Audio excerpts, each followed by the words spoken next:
Jesus, a great moral teacher? Hello, my name is James Miller, and I want to welcome you to Come and Dine. And this is your thought for today. Well, a lot of times when you hear this, a lot of people say, well, Jesus, he was a great moral teacher, but he was just not no God or the Son of God. And that's a lot of people that do not want to accept Jesus for being God. I like this. This is the scriptural verse that I'm going to use. It's out of Matthew chapter 16, verses 13 through 15. And when Jesus came unto the coast of Caesarea Philippi, he asked his disciples, saying, Who do men say that I, the Son of Man, am? And they said, Some said that thou art John the Baptist, some Elias, other Jeremiah, or one of the prophets. And he, Jesus, saith unto them, But whom say ye that I am? And that is a question that everybody must come across one day.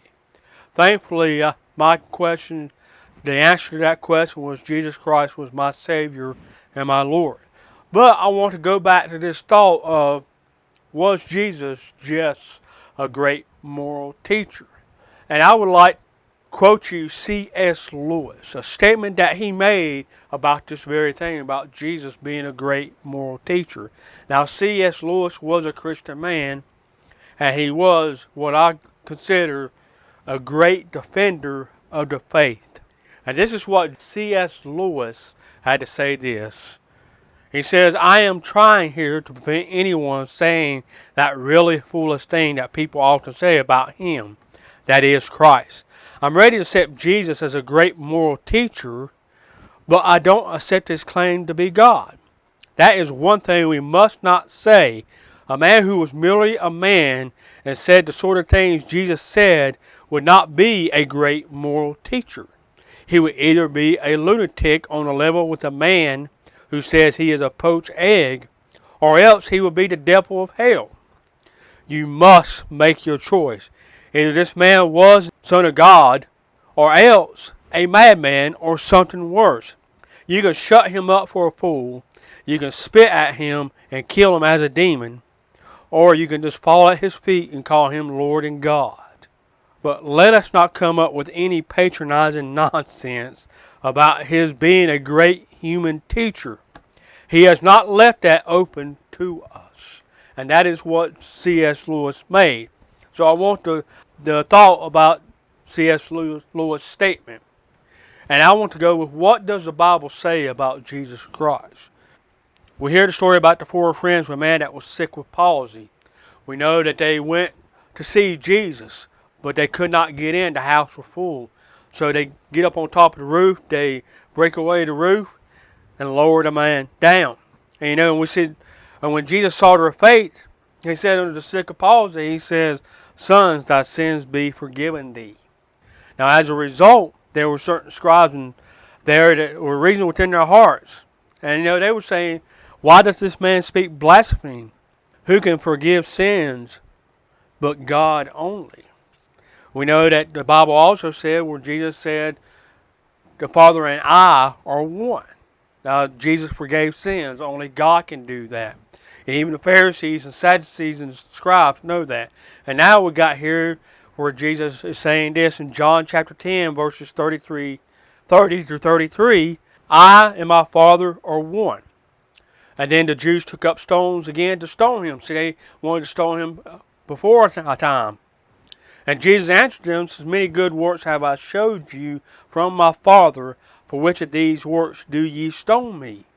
See, Jesus, as a proof of his divinity, said, Look at my works. Look what I've done.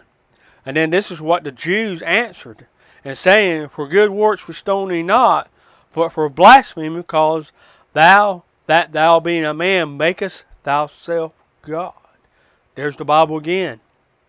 Then we got what Jesus said to the Pharisees and the people, where he said he was before Abraham. And Jesus said unto them, Verily, verily, I say unto you, before Abraham was, I am. And then we have the account of after Jesus died on the cross, was buried for 3 days, and rose the third day, and he showed himself to the disciples, but yet Thomas was absent. And Thomas said he would not believe until he touched the nail-scarred hands and thrust his hand into the wound on the side of Jesus. But yet, when Thomas saw Jesus, Thomas said, answering, said unto him, "My Lord, my God."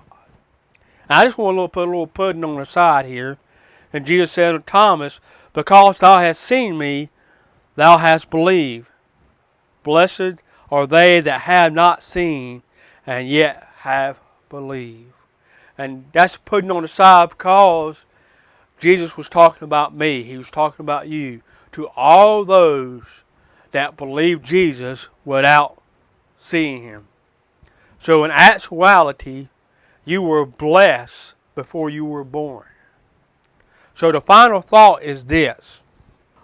Why do people say that Jesus is just a great moral teacher? And the answer to that question is accountability. For you see, if they acknowledge Jesus being God, the Son of God, then they had to come to the realization that they are sinners. They are not their own rulers or own boss. They are accountable to God to recognize that He is who He is. And they have to realize the fact that they are sinners and they need Him. And also they want to try to reject the silly idea, the realization that there's a heaven and there's a hell. And so that's the reason why people reject Jesus' accountability. So my question to you is this. Who is Jesus to you? I know who He is to me. In 1991, I realized that how lost and undone I was. I found out that church was not going to save me. And I made a purpose in my heart that I was going to get saved, and I got saved. So Jesus to me is my Lord and my Savior. And this is your thought for today.